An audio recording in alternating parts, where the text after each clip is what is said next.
Hello and welcome to the Messed Up to Setups podcast. I'm comedian Michael Halcomb, and in the house today I have fellow comedian Garrett McDonald. So you're going to want to hang out and stay tuned. It's all messed up, yeah. Everything's messed up. We're going from this mess up to the next setup. Everything seems so messed up, but it's just our setup. Yeah. All right, this is the Messed Up to Setups podcast. Garrett McDonald's in the house. How you doing, Garrett? Yeah, I just couldn't wait to talk, as you could tell, man. I just am super excited. I saw a thing out there about, having some folks on the pod, and I jumped on that as quick as I could, man. I'm just tickled to death, as I grew up saying, to be on the pod with you. So where are you from? Are you in Tennessee? So I'm in Tennessee, but I grew up in North Alabama. So I spent my whole life in North Alabama, really close to the Mississippi line. So went to college at a place in West Tennessee, and then met my wife, who's from where I live now, Johnson City, Tennessee. So we live out here. Did you go to Johnson Christian College or Johnson No, University? I went to Freed-Hardeman University. Oh yeah, I've heard of that. Yeah. Yeah. Pretty strict place. So what'd you study there? I was in the education department. I got a degree in special education. So teaching was the plan, and then right after I graduated, I got into grad school and got my, over here in Johnson City at Milligan College, I got my counseling degree. So I'm a school counselor right now and have been for 10 years. Oh, wow. So like elementary, middle, high school? Middle school, all 10 years. My first job was at a kind of a county school, lower income, and then got another opportunity at a city school here in the area. And I've been there for 9 years. So 10 right altogether. On, man. So you went from Alabama near Mississippi to Tennessee, got a couple degrees, and you're working in the education sector. Do you have kids? Are you married? Yeah, I do. I have my wife. Her name's Camille. We have 2 little boys. They're at 9. He just turned 9 and 5. And so the 5-year-old will start kindergarten in the fall. So both of them will be in kindergarten or in school. So my wife will have another kind of piece that I draw some material from is we live on a wedding venue. Wow. And she works for the property. And so she does a lot of work from home, but she's also on site 24/7 kind of thing. So she'll be able to have kind of like when a pastor lives in a parsonage kind of thing. Kind of, just leading the flock. Do you officiate weddings? Does she officiate weddings? How's that go?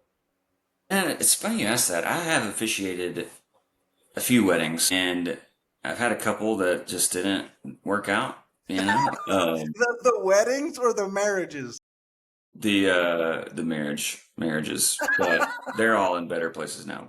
And so I kind of I think I did 5 or 6 I officiated, but I just kind of don't want to do that anymore. It was something that I don't want to be any part of messing up their day, and it's just a lot of pressure. I want to be as forgettable as possible in those moments, and I love attention, so it's hard for me to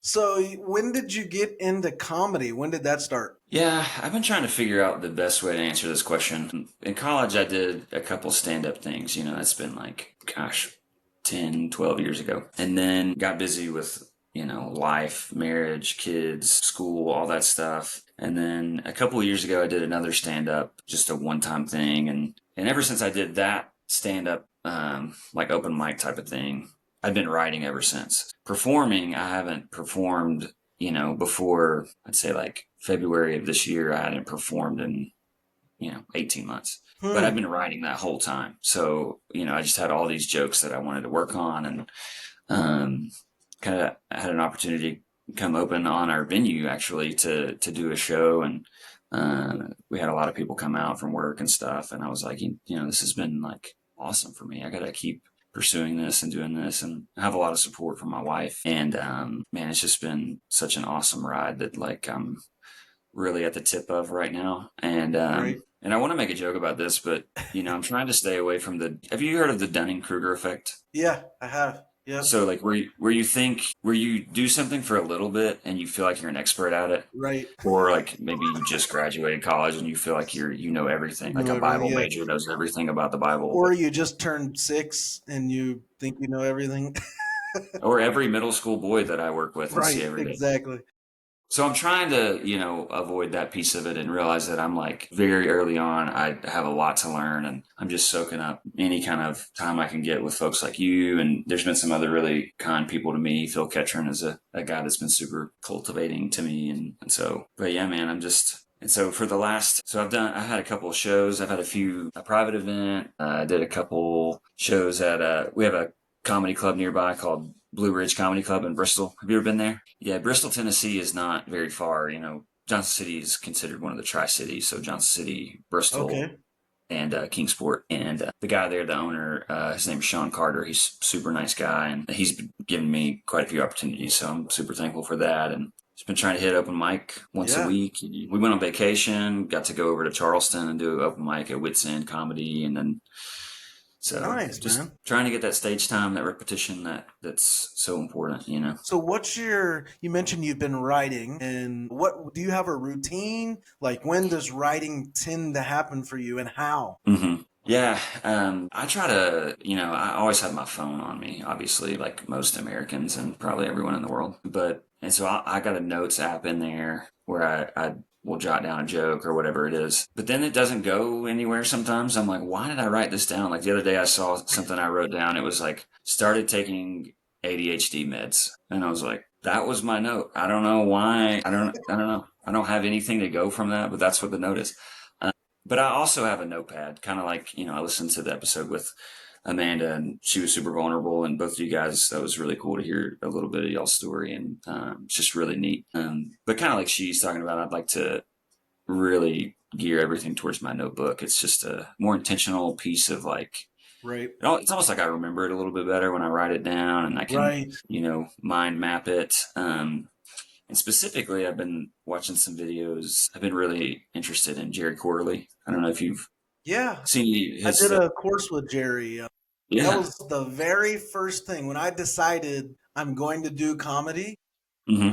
Immediately signed up for a class and I took an online course with him. Yeah. Oh, Yeah. awesome. So, I mean, how his brain is just like overflowing. So I've just been Yep. watching a ton of videos and interviews with him, and I really love like the formula and the Yeah. processes that he uses, and Judy Carter's book about the new comedy Bible is something I've been Yep. reading. Man, just trying to be like a sponge and soak it all Yeah. in. Not to be too self-promoting, but you should check out the little course I did on Udemy. Right. It's a 4.5 hour course. Okay, yeah.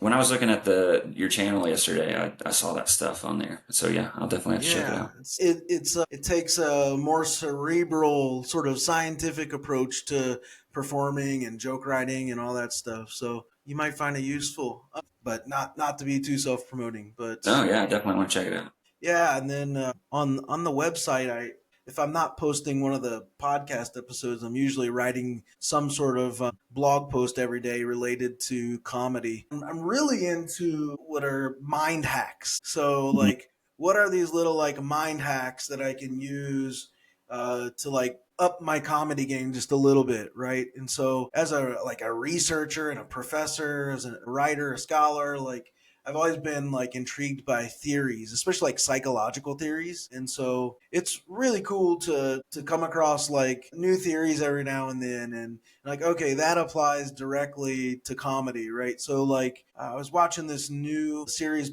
with Owen Wilson in it called Stick. I don't know if you've heard of this, but he's like it kind of reminds me of the first Happy Gilmore, kind of like Oh, nice. but I'm looking forward to Happy Gilmore 2 coming out, I think like next week, by the way. Anyways, in like episode 2 in that series, he mentions just in passing Gross Wiener's law. And this is the idea that like this golfer, pro golfer, something Gross Wiener, his mindset was always, you miss one shot, you forget it, you're on to the next. And it's like, Mhm. well, that applies, that theory, that law, right, applies directly to comedy. You bomb one joke, you just go right on to the next. You keep going. You bomb one set, you go on to the next show. You don't stop. You like forget it.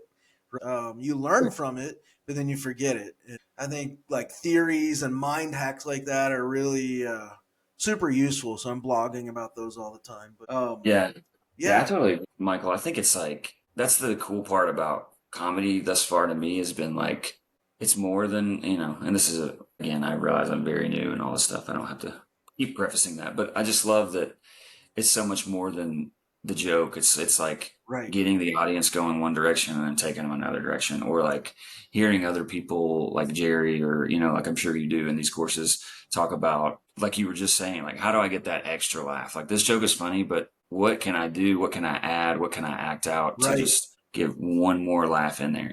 And so it's just such a chase to me, and it's so fun. And like I said, man, and you guys were super vulnerable yesterday, or yesterday to me when I listened to the podcast. I think you said you recorded Yeah. it a week ago, but with Amanda, like, I mean, just like you guys were talking about, I think we're all, everybody's carrying around something. We've all got stuff that is heavy and it bothers us. And, Yeah. I'm no different than you guys, that comedy is huge for me. And it's something I've always loved to do, is to make people laugh. And just having this creative outlet has been super great. I got asked to come speak to a summer school class this summer. So some kids who were in summer school, they had a related arts unit about performing. And so I came and I talked about stand up. And I Nice. told those kids, I was like, look, if this is the ceiling, like if this is as high as, I had to explain what that meant. I was like, if this is the ceiling of comedy for me, like this is as far as I'll get. It's been unbelievable for me, and it's been so good for me. Mm, I hope that it's not, but right.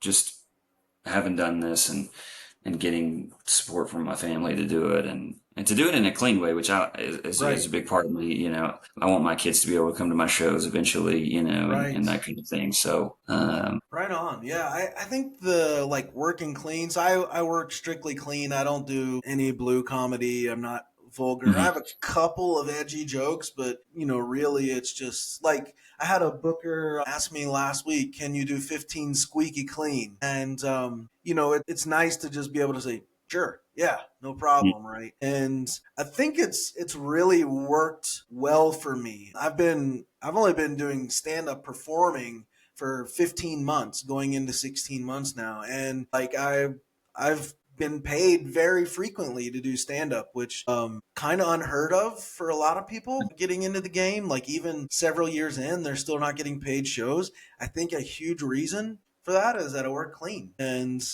it's funny, of course, but I think that yeah, working from a clean, family friendly perspective or angle goes a really long way. So I'm always trying to encourage like new comedians or even like older comedians I'm working with, like yeah, to have that skill in their toolbox to work clean, man. yeah, Yeah. yeah. I got a couple shows coming up in October and in August. Did those backwards, August and October, but with some comics in our area that I've heard, and it's not clean. So I'm excited to like hear their clean material. I'm like, dude, because I think you're so funny. Like I can't Right. wait to hear what you come up with that's clean. So I'm excited for those opportunities to work with them and hear Yeah. their I feel thing. like So so much of the blue stuff, the unclean stuff is really just like an attempt typically at shock humor, right? There's no setup, no misdirect, no punch. It's just like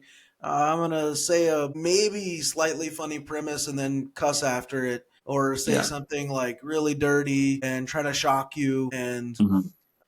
like that to me like just diminishes the art of stand up. And yeah, so good on you, man. Glad you're working clean, and that's awesome. You got a couple shows already. You've only been doing several months. You're already getting booked as well. Good for you, man. Yeah. Shout out to the CCC Yeah, Comedy absolutely. Collective. The Clean Comic Collective, great group. Drew Davis heading that up, Yeah. and it's exciting to see that getting momentum. And for sure, like, so it's a great thing. And let me ask you. So we were talking a little bit about writing, and Mhm. when you see something happen, you just open the phone and typically jot down a note about it. You mentioned like the ADD thing, like how does that stuff come to you? Like ideas. And it's hard being a dad and like finding those moments of like time to pull up my phone and do something like that intentionally. But I've noticed a great place that a lot of time to think has come is the lawnmower. Like I'll be mowing the yard and I'm Oh just like, wow. so I mean, I'll just put that baby in park and I'll be like, just the loudest everything going around, like, and yeah, and even when I have a notebook at school. That's another big thing I do when I work, is like I take notes when I meet with students and when I'm in meetings with parents or admin or whatever. And just I mean, I have sticky notes, I have, all that stuff, and I'll just make a little note. I'll write it down. I'm moving offices, and I saw when I was cleaning up the other day a sticky note from Jerry Corley, like a video of his talking about subcategories and like people, Yeah. places, things, words for ideas. I was like, oh, so it's just kind of like whatever I can get my hands on. And I always think of that Mitch Hedberg joke, like if I'm ever laying down and I think of a joke, and a pen's not nearby, I have to like convince myself it's not funny. I always think of that. But yeah, and I really do try to write every day, even if it's just like one little thing or an add on to a joke that I already have or whatever it is, just keeping that momentum. And that's kind of the big thing that I keep hearing. It's just write every day, write every day, write every day. Right. Yeah, exactly. You kind of in a way have to be obsessed with it. Like is at least that's like how like I'm operating. Otherwise, like I think it tends to fall to the wayside or you start to lose your chops. And I think one of the other benefits, dude, of writing every day is just the continuity that it creates in your style, your voice. And a lot of comedians are just starting, especially like that's one of the things that we wrestle with, like what is my angle, what is my voice, like what is my Yeah. persona. And so like writing every day consistently, I think, is one of the ways like to get into that. And you Yeah. mentioned a minute ago, I wanted to touch on this, like we all have our problems, right? And that's why in the name of the podcast, what I did, messed up to setups, right? Like Mm-hmm. one, I have two comedy mottos, and one of them is if it's messed up, it's material. So that's kind of like how I know. Okay, like I need to jot this down for a premise, or a topic or something. Like if I see something or hear something messed up, like I'm Yeah. writing it down for sure. If it's messed up, it's material. And so yeah, yeah, dude, 100%. We're all going through some messed up stuff at any given time, and the other motto I have is laughter is greater than outrage. And so I want to like figure out how to laugh through that. That's not everybody's wired that way, but for me, like I'd rather laugh at stuff than like outrage over it. That's just me. So Yeah, yeah, totally with you. A big thing that I always go back to is, I know you mentioned you're a Christian, I'm a Christian as well, but it talks about, how happiness or laughter or joy is good medicine. And so I've always latched on to like, I'm just trying to give people that good medicine, and that's yes, something I want to do. And it's certainly been good medicine for me, like I touched on earlier. And so, um, just try to remember to be thankful every day that to have this opportunity and this outlet. And I feel like I live in a great area for comedy, and so I'm just kind of taking it day by day. I've gotten frustrated a little bit because I think I don't know which part of me is this is coming out of. Is it like that I'm a man? Is it that I'm just like ambitious? I don't know which angle of me it comes out of, but like I want to be. I'm seeing the end and like what it can be, and so it's frustrating that it's a slow climb sometimes. But I'm also super thankful for it. Like in the beginning of June, I went to Chattanooga to see Nate Bargatze. yeah, He sold out the McKenzie Center. It's like right, 17,000 people, attendance record, and we hung out afterwards and got to meet him and the other comics. I mean, nice, it was awesome. And I'm riding on this high, like it's so cool. And then the next night, so that was on a Sunday, Monday night, the following night, I went to an open mic night, and there was like 7 people there. And right, like jokes were not landing, and maybe a blame a little bit, but maybe the jokes weren't funny. Maybe it was because I'm the only clean comic, and so it's kind of hard to take the room right. to where I'm going. And so it's a little bit humbling, but it's also that juxtaposition of like,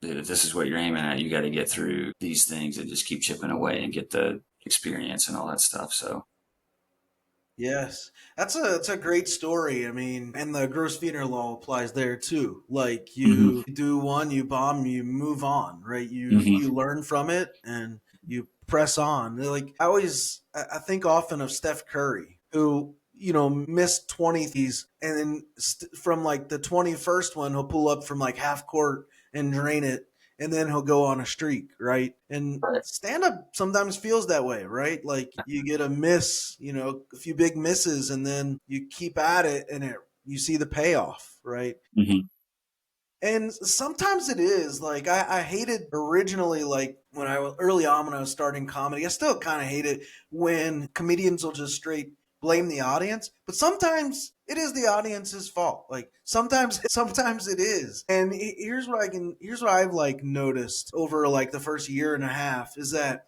there's a huge difference audience wise in terms of the venue one, but even more than that, the day of the week that the show is happening on, and Yeah. maybe even more than that, whether they've paid or not. Mm-hmm. Right. So those like three things are very determinative of an audience. And if people have showed up at the beginning early in the week when a lot of open mics are, you're probably not going to get the same amount of laughs as if you did that same exact set in that same venue to a paying audience on a Friday night, right? So it Right. really, I mean, comedians talk about this all the time. What's their favorite day and time to perform? And like usually Friday night is a good night, or Saturday is Saturday evening, first show or second show, best shows, right? Because people, Friday the people got off work, they're tired, maybe they're not as up for it. So Saturday, first or second show, like they've had Saturday to rest, they've paid, they're like in a good mood, they've come looking for jokes, they've literally paid to like come have a good time, and that just gets them in a mindset, right? Whereas like on a Yeah. random Tuesday night, like you show up in a club somewhere for free and you haven't paid anything, you don't feel like you need to laugh necessarily. So Right. Yeah. I sometimes it totally is agree. the audience, dude. Yeah. So it's their fault. I am funny, okay? But one of the great challenges is like just in those situations, like how to win them, right? And Mhm. then like just set structure. That's another thing. So last Tuesday, I went to an open mic in this area for the first time at this mic, first time I'd been to it, and I I had been working for a few weeks on some new local jokes, right? So I thought, well, I thought they were funny, right? So I sign up for this mic. It's like 30 plus people on this mic, dude. And it was a packed house actually on a Tuesday night. And when I signed up, when guy was like, "Hey, there's a workshop. We workshop our jokes before the open mic. If you want to hang around." So I did. I like jumped into that. I told my local jokes and had 90 seconds to tell some of the jokes.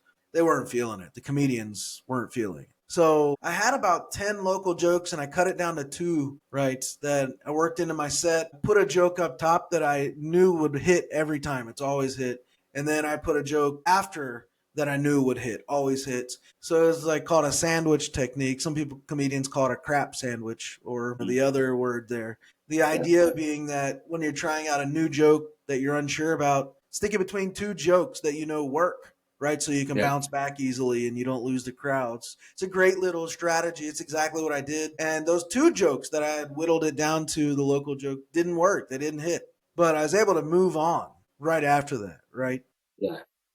And Yeah. And the way that I noticed, I always record my sets like at an open mic or yep, whatever. And anytime I get up, I record it and I listen to it on the way home or whatever it is. And obviously this is not groundbreaking information, but I left out a tiny little piece of information on a joke. The joke is about going to weddings and like how I don't really like going to weddings. And yep, like I was talking to my wife about being annoyed that we have to go to this wedding because it's going to be so hot.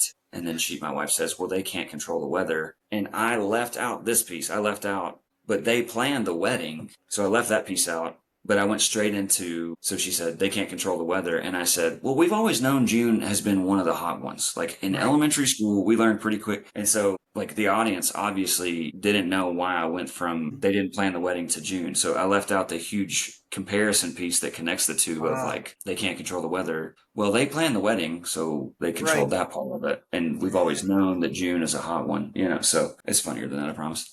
Just giving you the synopsis. So you left out a bit that didn't help them connect the dots, right? Right, And yeah. yeah. And so the way that I, am taking it in is that because I go into like, when we were in elementary school, we learn in the calendar unit pretty early on Right. that June is one of the hot ones. And I talk about how, like, when you look at the calendar, the sun has sunglasses on for June. I mean, he's protecting himself from Right. himself. He's wearing what we would call a straitjacket. The sun in June is wearing a straitjacket, and they planned a wedding during. So in my mind, they're still trying to figure out why I'm talking about June because I left out that piece. You know what I mean? Right. It's like And so, even the sun has like sunscreen on. Like Yeah. So, but I get that. Yeah, leaving out like the crucial part of information. Yeah, like it it prevents or hinders, we shall say, like the audience from getting to point A to B to C Exactly. as easily as possible. Right. Right. Because I didn't leave out the funny part, you know. I left Right. out the part that connects where I'm going to get to the funny part, like you just Right. said, you know, and Right. so it Right. Man. was not Well, ideal. so you're did you say you're in the Knoxville area? Is that where you're at? Kind of a little more east in Johnson City. We're about an hour Johnson and City. 15 from Knoxville. Yeah. All Where are right. you? Are you in Asheville? Yeah. Yeah. Okay. Yep. So I'm not far from you. We're only like 45 from Asheville, 45 an hour. Yeah, it's not far at all. So maybe we can get on a show together at some point soon, man. Let's make it happen. Yeah, let's make it happen. And let me show people your website here. By the way, for those of you listening or watching, this is going to be part one of my chat with Garrett. So make sure that you subscribe and follow so that you can know when part two comes out. And in part two, he's going to bring a joke and we're going to hear the origin story of it and workshop it. And then we're going to, as I do in most of the episodes, for messed up the setups when I have guests, we're going to just make some jokes up on the spot from random prompts. So let me share your website, and well, you do mainly your Instagram here, but you also have a link tree. So let me show both of those, and you guys make sure you head over to Instagram and follow Garrett here. It should be popping up. Garrett McDonald Comedy, no A between the C. Garrett McDonald Comedy, and follow him and check out his stuff. He's got some good stuff on there, and then you can see the in his bio. He's got a link tree that you can click, and you can see upcoming gigs he's Those coming got, on, and you know. yeah, follow on Facebook and all those sorts of things. So good stuff. Make sure you head over there, and once you've done that, head over to michaelhalcomb.live, and you can find all my stuff there as well. My blog, my daily blog, and podcast links and all of that stuff. You can find all my socials. And then that joke writing course that I was mentioning earlier, I have on the website, you'll see 3 links for the Joke Writers Lab. One of those is the online course I've created over on Udemy. It's about 4.5 hours of content. I also have a private Facebook group where you can workshop jokes with other comedians. Garrett, you should join that, by the way. I'm Um, gonna get on it. and then I have the Joke Writers Lab joke writing exercises, which will be featured in part two of this interview. So lots of great stuff over there. And by the way, in the private Facebook group, for those of you watching or listening, I create a lot of like handout materials and stuff like that I give away for free in there. So that's another reason to come join us. Check out those resources and yeah, follow us on Spotify, iTunes, YouTube, all the good stuff. So Garrett, dude, thanks for coming on to the show. Appreciate it, brother. Mhm. And best to you in your comedy. I really look forward to part two of the interview. But for now, we're going to stop there and say we hope that helps. Yes, sir. Thank you so much, Michael. Yes. All right. I'm going to take a drink, then we'll get going on episode two, part two. So is this your full time thing, comedy? No, I'm a professor at Montreat College. You ever heard of that? Oh yeah, Montreat. yeah, yeah. Yeah, that's why Yep. I actually just moved from Honolulu to Asheville 6 weeks ago. Honolulu. Is that Nebraska? So, yeah, I Which moved my Honolulu is family. it? I guess. Yeah, moved the family here. I took the full-time teaching position. I teach Bible and writing. That's my Oh, job cool. title, professor of Bible and writing. So What Bible classes are you teaching? I'm just teaching New Testament right now, intro to New That's awesome. Testament. So Oh, cool. it's a required course every student's got to take. So a lot of them don't want to take it. So Right. all my classes are literally classes students don't want to take. So I kind of like the challenge of that. Got So to I win them over.